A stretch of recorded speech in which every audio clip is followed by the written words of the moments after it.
Laing episode na sad mga kaagri kung asa atong pag-istoryahan ang mga programa, proyekto o inisyatibo sa Department of Agriculture Regional Field Office 11. Kaninang buntag ato ang nahisgutan ng kabahin sa mga inisyatibo sa atong opisina, kabahin sa climate change o sa epekto niini sa ato ang sektor sa agrikultura. Karong hapuna mga kaagri, pag-istoryahan nato ang usa sa mga proyekto o programa sa DE11 sa atong mga rice farmers dinhi sa rehiyon. And of course, kauban nato karon mga kaagri, ang alternate regional focal person sa Rice Banner Program sa DE11, walay lain kundi si Kuya Jacinto Macoy Jr. Mayong hapon niya. Mayong hapon, no? Mayong hapon sa tanan na naminaw karong hapuna o akong kalipay na isa ko karon diri na guest sa ato ang Tech Talk sa Department of Agriculture. Yeah, ubay-ubay mo gud no ang inyong mga programa sa Rice Banner Program. Unsa gid inyong mga production support kalabanan sa rice? Actually sa rice program sa Region 11, ang mga intervention na ginahatag dito sa atong mga rice farmers is kanang seeds, libre ang seeds, inbred and hybrid. And then naapod tayo fertilizer, inorganic fertilizer, naapod tayo mga biofertilizer, soil ameliorant, o ang uban na ating mga financial assistance na ginahatag sa ato mga rice farmers. Alright. And of course, kana ato ang focus ka pagastoryahan karon yan, no? Kining Rice Farmers Financial Assistance or RFFA. Sugdan nato iya, unsa ba ning Rice Farmers Financial Assistance? Kanus-a ba ni siya nagsugod? Actually, si Rice Farmer Financial Assistance nagsugod siya 2021. Pero based ni siya atong Section 13 of RA 11/2003, no? Katong Rice Tarification Law and RA 12/078, no? Sa katong para sa Cash Assistance to Filipino Farmers Act. Ang kanina siya programa is ang provision ani is katong muhatag og assistance para katong ang first gid ani katong naapektuhan sa pagbaba sa presyo sa palay. Mo to siya naa siya 5,000 pesos na ginahatag sa ato ang farmer. 2021 siya nagsugod, ipaagi pa siya land bank. So si farmer mo sa land bank para mo claim sa iyang 5,000 pesos. And then sa 2021 duha na siya ka bangko, si Land Bank and si DBP. Ang mga ato ang mga partner ng mga bank. So sa una mo ato si farmer para mo claim sa iyang 5,000 pesos. Pero nagdagan ang mga tuig na naka-create og kanang IMC card katong intervention monitoring card si DA na moto ang tanan intervention dito ibutang sa IMC card. And then katong atong financial assistance dito pud ibutang katong 5,000 pesos. Pero ang makaabil ato na programa katulang pud mga naay area na 2 hectares and below. So katong 2 hectares and below ya, mao ba na atong ginatawag na smallholder farmers nato? Oh yes, katong 2 hectares and below mao to kay kung atong basihan mas daghang farmer ang naay land holding na 2 hectares below. Mao tong daghan ubay-ubay ato ang mga farmers na matagaan ato atong financial assistance na 5,000 pesos. Kung wala ko nasayop ya, kato imong ginaingon nga IMC card, bali mura na to siya ATM. Yes. Farmer. Kaysa una murag maglinya mo gud sila no, so parang pwede ra nga i-notify lang sila og naanat isulod tapos sila na withdraw ba niya. Yes, gana. Kaysa una man gud pag clean the farmer kan land bank o DPP, magdala sila atong voucher nila na mo tong ilinya nila dito. Samantala karon ang pinaagi sa IMC card, kung kinsa to na ating mga bangko, ang mga ATM card, ATM machines, pwede niyan dito kuhaon ang ilahang ang i-withdraw ang ilahang 5,000 pesos. Pero based sa 2021, ang madawat ni farmer is only 5,000 pesos. No, tingala to actually karon pa ng tuiga sa 2024 na atong niaging tuig di ay 2024 ang budget nato sa ato ang Rice Farmer Financial Assistance na per farmer is ni-increase siya sa 7,000. Wow. Kay tungod katong mga taxes katong sa tariff nato na wala na gamit, no, idugang dito mo tong itaas og 7,000 per farmer ang ato ang financial assistance para sa atong mga rice farmer na 2 hectares and below. na-mention mo yan yung mga katong dito na gikan sa tariff. So, pwede pa pakidiscuss ya katong asa ba ni gagikan ang funding ani bale? Actually, ang fund source niya is katong mga tariff revenue, no? Excess atong 10 billion. Di ba namantay katong sa RCEP na 10 billion na ginabahin sa machineries, gibahin sa seeds, at saka katong mga assistance from bank, katong mga credit. So dito siya, ang excess niya mo itong gihatag kang RFFA, Rice Farmer Financial Assistance. So bali napadulong gyapon sa itong mga farmers kato na collect na tariff kay 10 billion ang annual allocation sa RCEP. Ang nabili nato ay more than excess ato at ug gyapon gibalik sa ato ang mga atong gibalik.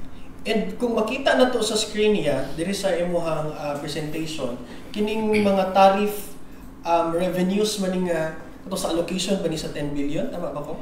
Yes, actually kada siya from 2019 to 2023. Ang total nato na sa from tariff is ano na siya, iabot og ang total 126 billion. Billion atong ginaisgutan ani dili siya million. Billion jud siya. Yes. All right.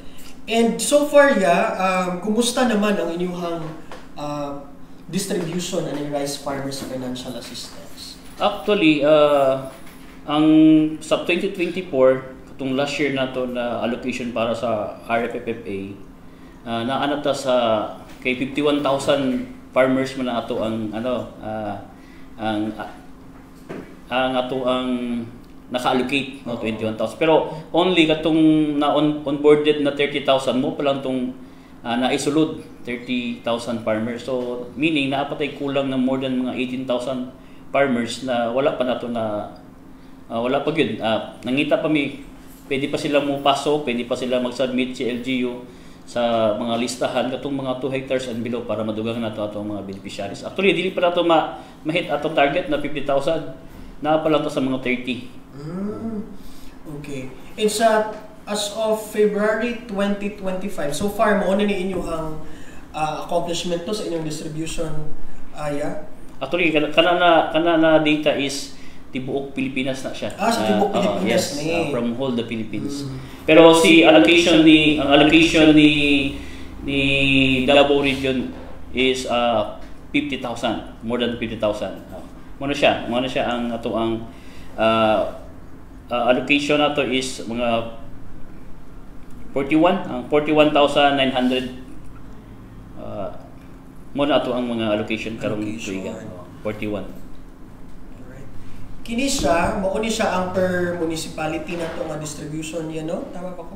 Yes, actually daghan pa tay mga munisipyo na naa sila mga unclaimed pa, no? Wala pa nila nakuha. So ongoing ang ato ang release no sa mga farmers karon. Actually na aming mga problema sa ginagmay ng mga farmers kay ang ilan daw mga ATM is nakaon sa mo na siya pero makuha na balik. Pero ako lang gina-advise po sa ato ang mga farmers na dili sila magpansak dito sa 7-Eleven kay medyo lisod. Dugay makuha ang cards no. Usahay gyud dili na gyud makuha ang cards. So mas okay atong mga ubang bank na ATM. Pero mas okay po to si POS, mas dali. Okay, sigurado dili gito siya kauno ng inyong card kay naaram na sa mga tindahan katong na mga POS. Mas dali di mo makuha imo ang card kung na mga problema. Kung nakaon ilang card ya, na may possibility nga cash na lang ilang or hulaton gyud to nila nga makuha ilang card. Actually pag once na makaon ng ilang card, kinahanglan mo report dahil sila sa LGU. Para mahimuan siya report, mabalik sa MUA and then mahimuan na mag-action. Kada siguro 3 to 5 days makuha na po niya cash. Sige. Makita na to sa screen niya karon inyong mga distribution sa nagkalain-laing municipality. Kana siya for example sa inyong payout as of December 2024, tama ba? Yes. Alright, so kalabanan niya is naanagid sa mga 95, 97% na. Unsay mga nahimong problema aniya ang uban kay na pa sa 70, Actually, ang problema diya sa uban is katong uban nabatay na, wala na claim. And then ang uban na makita namo during sa katong pag-distribute, malit yan ni mahibalaan na si farmer during sa validation makita namo na mag-asawa dahil sila, na pareha sila, matanggal lang isa ana. So di pwede. Isa lang mong sa per household ang dapat maka-claim. And then maabot ang panahon na si farmer di ay wala na nagbasak, lahi ang nagbasak na pod, so matanggal siya atong natuiga. So inga na nahitabo, ang final manggod ana is ihatag man namo kang LGU ang list, sila man ang mag-validate, no, ibalik nila sa mua, pero naagi dili malikayan, naagi mga farmers na madoble.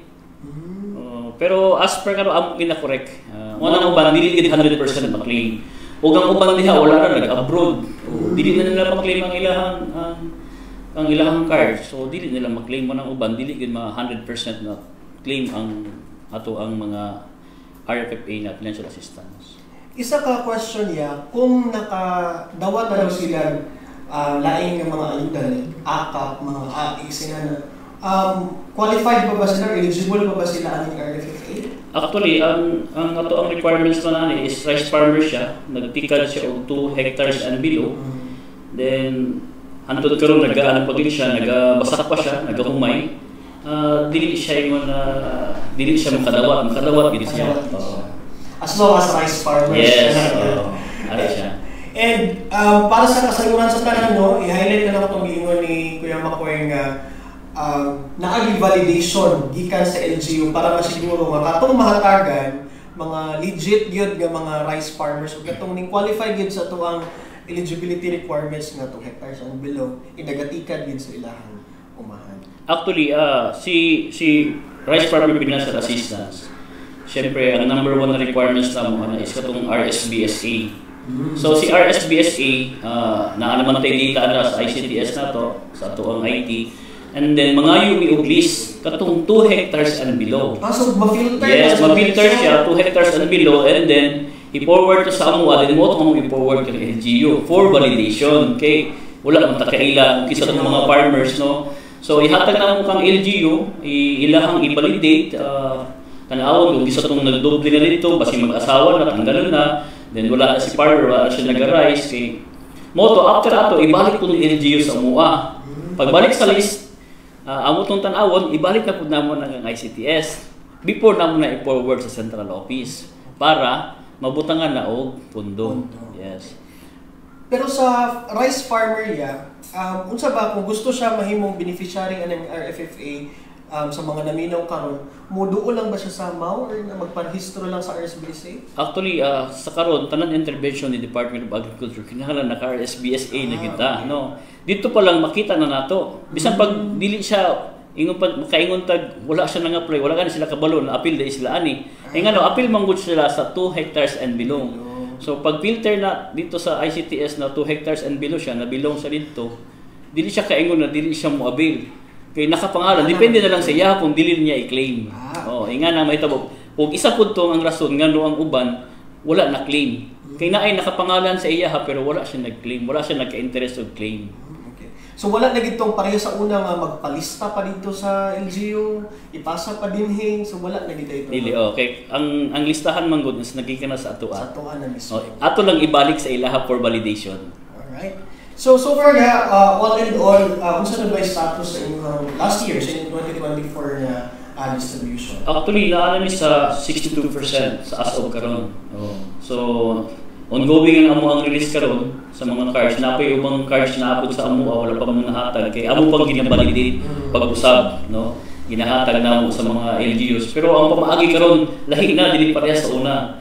Ang card na among ginahatag karon separate, duha ka person ang mudawat sa LGU. Lahi ang mudawat sa card, lahi ang mudawat sa PIN. Para dili mag-uban ang card o ang PIN. Okay. So paghatag na mo sa card, lahi na tawa ang mudawat sa card, lahi pod ang mudawat sa PIN. Para pag abot dito ni farmer, pag claim na dito sa LGU, dili lang sa tawo yan kuhaan. Separate. Security and yes. Nga na pamaagi karon. Considerations na.